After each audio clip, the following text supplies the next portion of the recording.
Hi, everyone. Just giving a quick intro to this episode.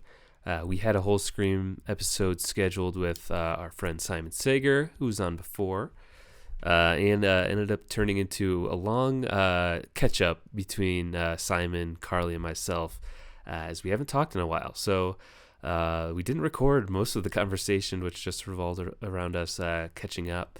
But then towards the end, we did talk a little bit about Scream. So this is going to be a sort of a mini episode where we chat about Scream and some other horror topics with Simon, who just that week we recorded just joined the writers' room again for Grownish after being on strike. So we just had a lot to catch up on, and we didn't get to a whole lot of Scream and Halloween talk, but.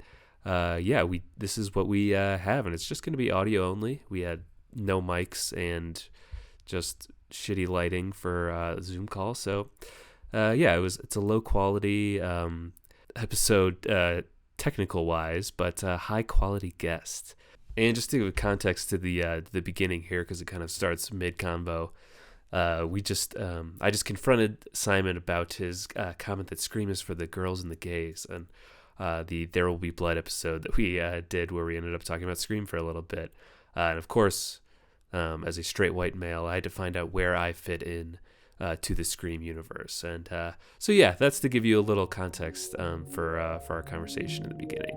But anyway, hope you enjoy. Look out for some more episodes coming up. Let's do it.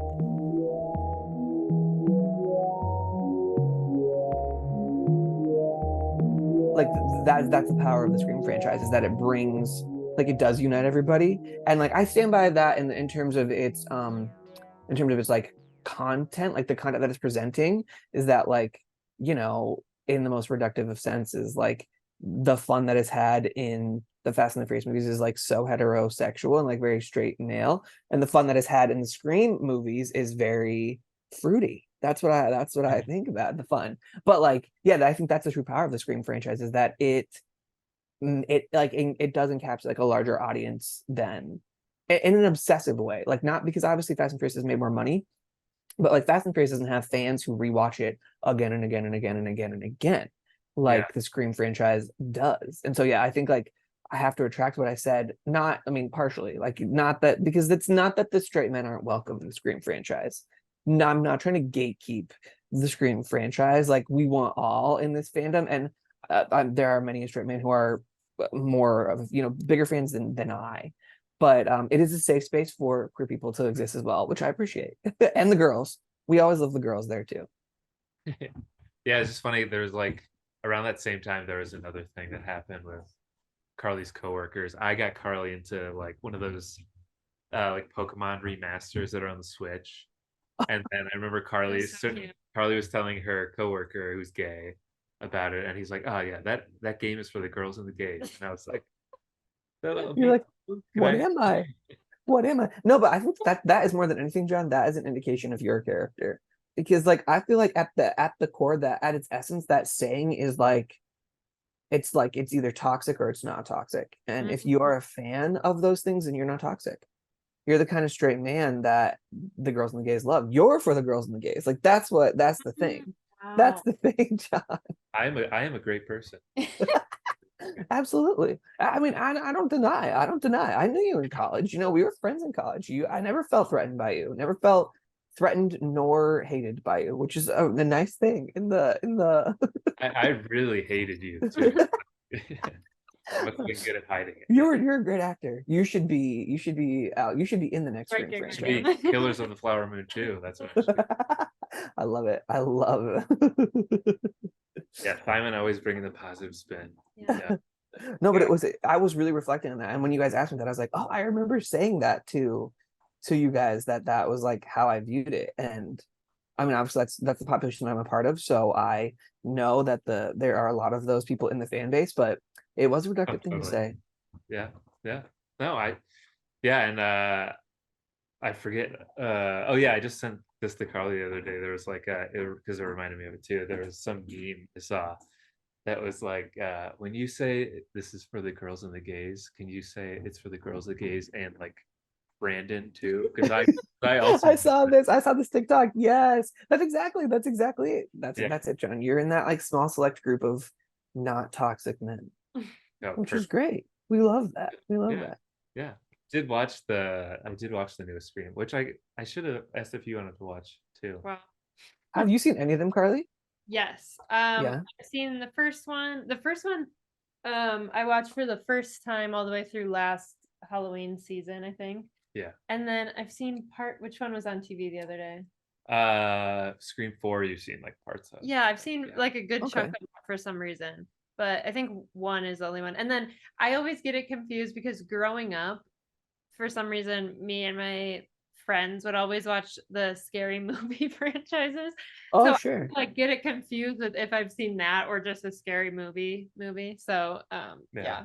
See, I've gotten triggered before by someone who said that the Scream movies are bad because I think they thought that they were like that weird and goofy like the scary movie where Scream Oh. movies of course are like funny, but they're self-aware too. Oh yeah, they're like elevated. Like it's Yeah. very intentional. It's very elevated. Whereas like yeah, scary movie is like a spoof in the Yeah.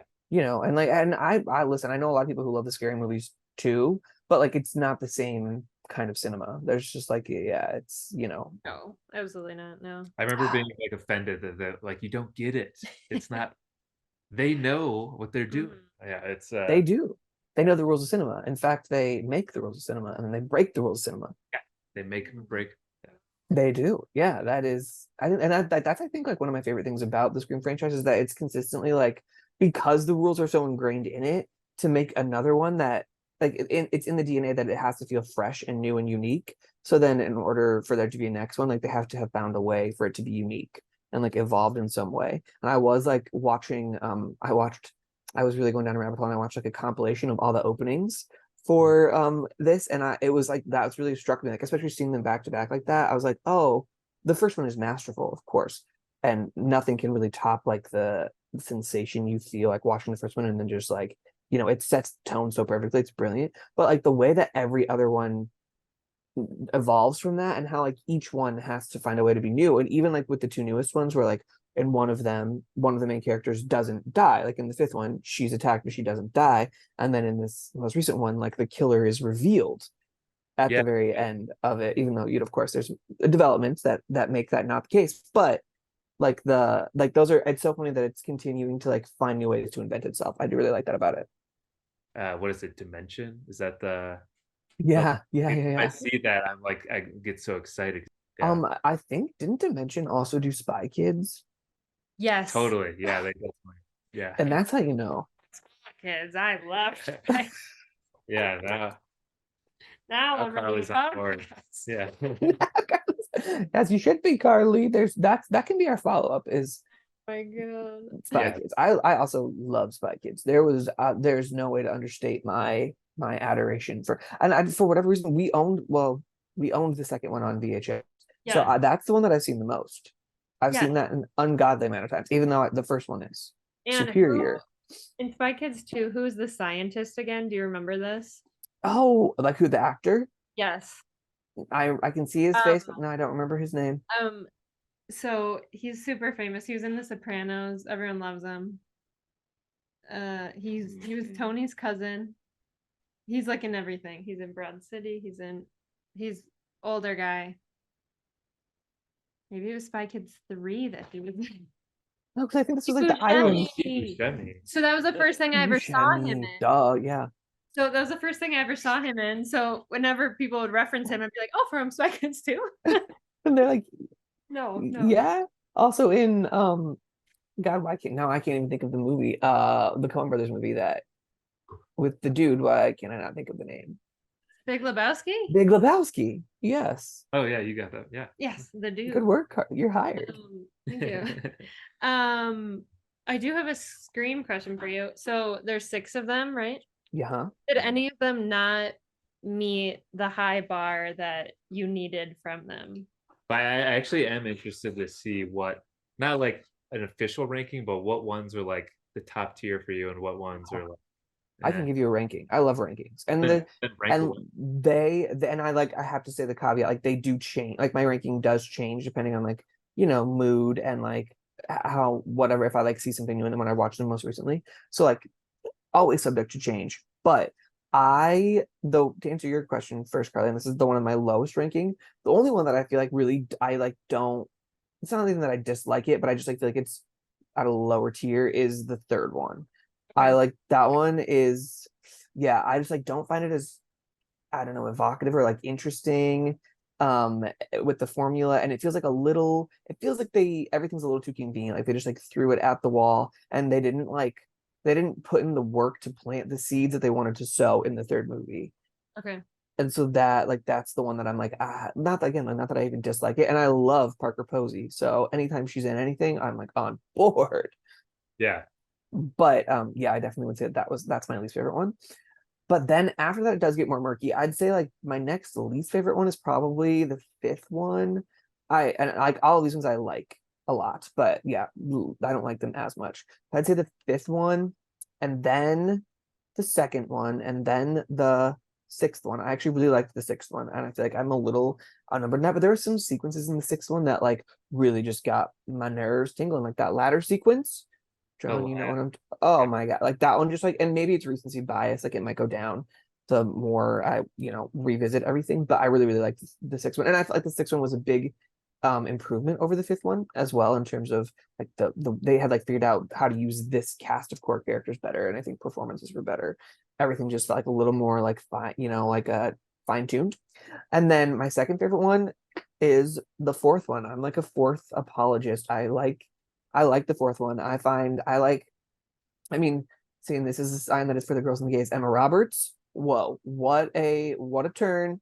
Her performance is insane and like very well done. I like not that I don't have faith in Emma Roberts because I do love Emma Roberts, but I genuinely think that like this is the best. That's the best performance she's ever given. Is like in the Scream movie. It's like such an interesting turn, and the way that she plays it is so funny. And but also like it's camp, but it's meaty at the same time and believable. But the first one is untouchable and like is the one that reigns supreme in my mind. It's such an inventive thing, and it's so funny because even though I've seen all the other ones multiple times, the first one still like shocks me the most always. And it just like, even though the formula has been, evolved and changed from this first one and these other ones, like the first one's nothing is quite as visceral to me as the first one. And it's a top tier film, period, let alone like in the franchise. Yeah, it's so good. I'd say my rankings are kind of similar to yours a little bit. Love. I would say the first two are my top two. Sure. Um, and then after that, but the third is also the third is probably my least favorite, but close with the fifth. I didn't mind the fifth one, but it's not. I don't think I'll like really go back and rewatch it Right. or anything. If I'm gonna watch one of the newer ones, definitely the sixth one. I love like the subway scene too, Oh yeah. and like Yeah. just being in like the New York setting too. I really like. So I I've talked agree. about this podcast before how much I like New York, but yeah. So I guess I would probably go like first two, then four would be my third. Oh yeah, we're close then. Yeah, I especially love if we're talking opening sequences. I do Mm. love the fourth one, how it just goes like misdirection after like it's all like these layers and layers of like the different stab movies. And yeah, I thought Oh yeah. so. You've seen that intro? Yes. Yeah, yeah, I've I seen like that intro. intro. Yeah, Stab 7. yeah. And I also, I did say this in the beginning too, but I think on the episode you were on with us before, Luke and I were talking about how we had screamathons in high school, which I think we maybe had one like legit one, and then a couple times we watched like one or two movies. But there was like we had a Facebook group where there's probably like 20 people in it, and only like 4 or 5 of us actually watched them.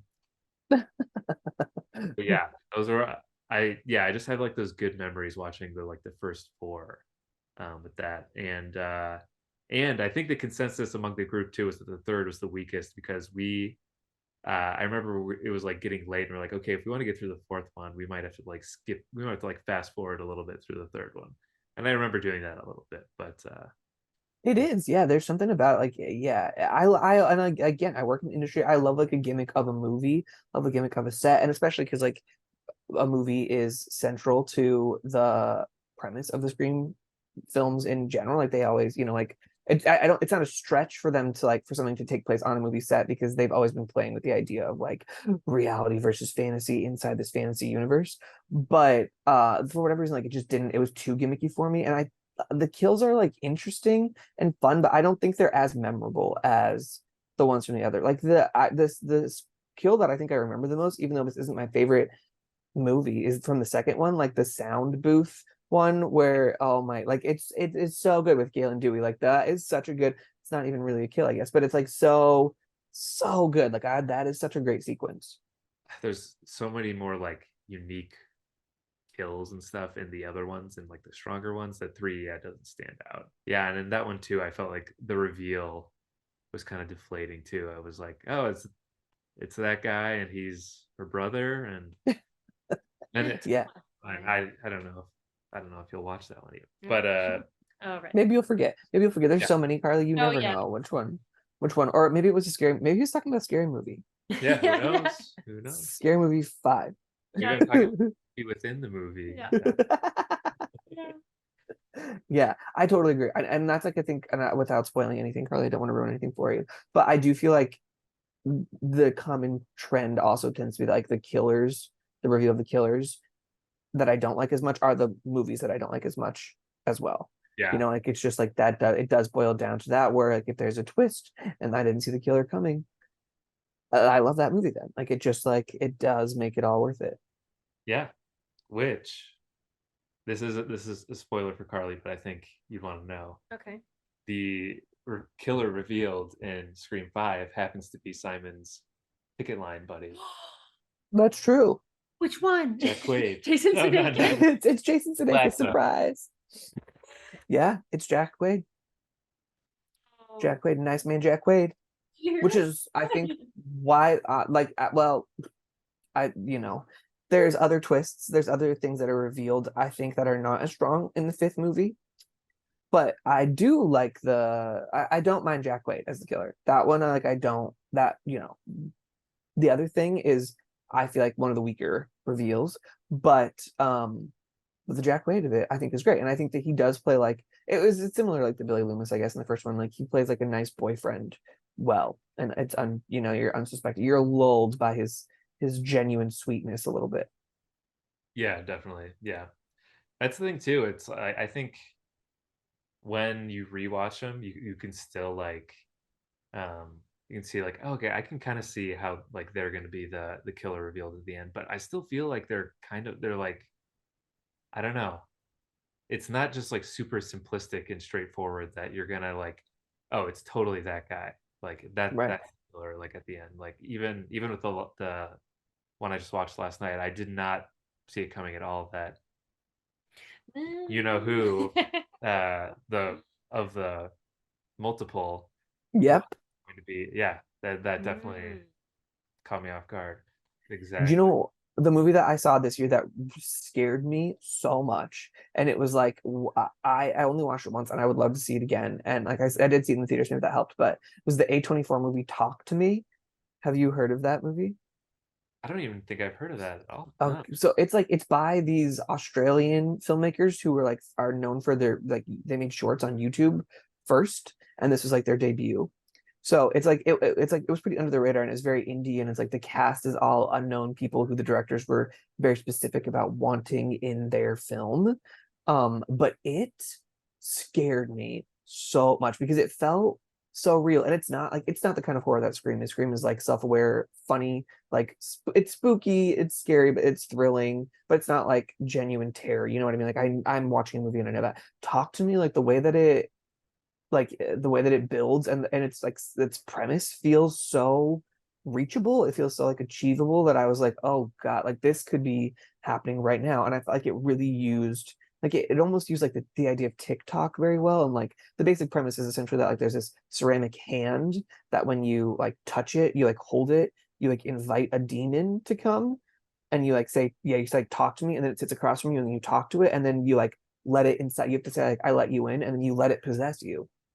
And the kids are like doing it as a party trick. Like that's what's they're like, oh, we're gonna do this for 30 seconds, and then like you let go of the hand and it's all fine. And it's just like a party trick. And then of course the party trick like goes wrong, and that's therein is like where the horror lies. Not that I want to spoil anything for you, but yeah, like the idea of a party trick, and like you just like it doesn't hide. It's not like trying to shock you in the sense of like this is what you know what you're doing. You know you're like holding a demon. You're like inviting a demon or a spirit to like come sit across from you. But that is like so scary. That feels so much more real and visceral to me than like a surprise haunting of a demon jumping out around the corner at you, because like you know what you're doing, and then like you can't deny the allure of that. Like if that was offered to me, like I would be genuinely curious to do that.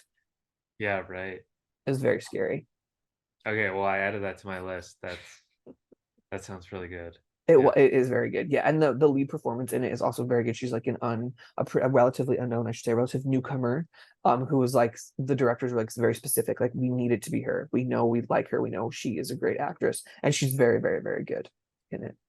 Awesome. Do you like? Would you consider yourself like a big horror person, or just Definitely. okay? Yeah, I love horror. I love horror. I do. I like.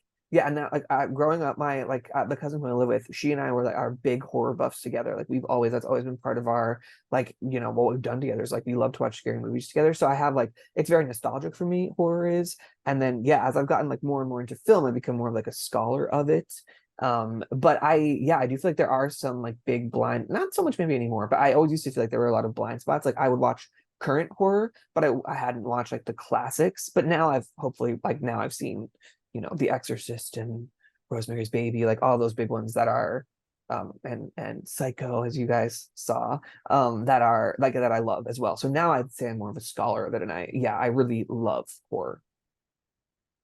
Nice. Well, besides Scream, then like what are your other like greats? Well, my not my well, okay, actually my favorite movie of all time you could call horror. It's like more fantasy horror, but that's Pan's Labyrinth. Pan's Labyrinth is my favorite film of all time. And so like there's definite, Guillermo del Toro like is a he dabbles in horror, and the beauty of horror, like that is sort of like the through line in all of his work. So you could say, but I don't know that I would call it like a full-on horror film. But one of I think my second favorite film of all time is The Witch by Robert Eggers, which is like for sure a horror film. And I don't think there's a film that I'm more inspired by than The Witch. Like I love the aesthetic. I love like the thematic exploration. I love like the spirituality that is like sort of the back, just given like my upbringing as in a very spiritual household. Like I love the idea of this family that's like governed by their spirituality, but that spirituality is like wrong or ill-informed, I guess, in some way, is so strong. And then like I have a deep obsession with like witches, and yeah, and like what that means as a queer male, someone who's presumed male, like how you fit into that. So I've always been fascinated with like the idea of witchcraft and like the empowerment of that. And the idea of witchcraft, especially as we've seen it in media, is like it's usually women coming into their power and like accepting their power, and that being something that scares other people. And I think like as a queer person, that's often how I felt, is like I am not allowed to accept like the femininity or the feminine side of myself. And so it feels like just like a witch accepting her power feels like very similar spiritually to that. So I like The Witch is I love, and I think I draw from it in everything that I write in some way, some small way. Wow, that's awesome. You haven't seen The Witch, have you? No. Have you? Yeah, I I was. was gonna be like, oh, I haven't seen it. But I thought you were gonna say after that beautiful. No, that is. I mean, no, that was so amazing that I want to rewatch The Witch right now, though, You because should. I watched it with Jack and Brian when they visited me. Oh, Actually, when I lived in Cedar Falls, my friends visited me. We watched The Witch, and I think they wanted to show me Swiss Army Man. I just Oh, remember this. And I was like, and it was in the fall, I think, and we were talking about watching something scary too, and I was like, and they had already seen Swiss Army Man. And I was like, I'll watch that on my own time. You guys have already seen it. Like, let's watch something that none of us have seen, and maybe it's kind of scary. And I was like, I heard this is good, and we watched it, and I feel like they weren't into it as much as I was. sure. And when you're watching it with someone, and you can tell they're not like feeling it, like it's just I feel like I need to rewatch it again in a safe space where I. Yeah, you do. Yeah, no, that's so fair. And The Witch is also the kind of like it is calibrated perfectly for me. It's like all the things that I like in cinema. So I totally get that it's certainly not everybody's cup of tea. And like, it's not, yeah, it's not for everybody. It's like the kind of horror that it is like very slow, very like it's a dread kind of horror. It's not like action packed, lots of things happening. Like it's not super stimulating. It's just like dreadful. And there's like a sense of dread, which is I love that kind of horror. Yeah, yeah. Do you like any of the? I do like some of the campy stuff from the '80s. There's like Reanimator is a fun one. Oh, I do like Reanimator. Okay, cool. Yeah, Reanimator. Yeah. Another one I saw called Society, which is really I don't know. really weird. It's about just sort of like really affluent, like rich people, and there's like Oh, mystery about them, like what are they up to, and the reveal for that, I can't even like, even if I tried to spoil it for you, I couldn't even really describe what it is. Um, but yeah, that's definitely like a body horror movie. So sure. Yeah, and I have seen quite a bit of John Carpenter. Like both the thing, the thing is I do love the thing. And like I said, I love Cronenberg. So like yeah, there are like key touchstones that I love from the 80s. But I'll have to just put the society on my list because I love the sound of it. yeah, there you go. Yeah, I love it. We're just trading like good things to you watch Talk to Me, I'll watch Society. We'll get back. We'll get back. Yeah, I do agree with you what you're saying too about like the modern trends of horror. Like I feel like it's almost inherent, I guess, in like the time that we're in where it's just like so IP heavy and like just sort of redoing everything. And that's what I think, to bring it back to Scream, that's what like allows Scream to soar, is because Scream has always been that. It's always been like rooted in that idea yeah, of like being meta and self-aware of like the property that it comes from and like making up a property for it to come from. So it works for that. But I think like when it comes to, other like Insidious franchise or the Conjuring franchise or, I guess the Conjuring universe in general, like the Nun, which is like an offshoot of that, like it's just so bloated. There's so much. There's nothing, like it doesn't feel original. It doesn't feel scary. It just feels like cartoonish. you have Of to this go. kind of. You have to go. I should, yes. As if we're, but not that I mean, I honestly love just getting to talk to you guys. It's been so grand. So not that I want to run away from you, but Yeah, no, yeah, of course, yeah. I'm glad we could just make an excuse to catch up. Yeah. me too.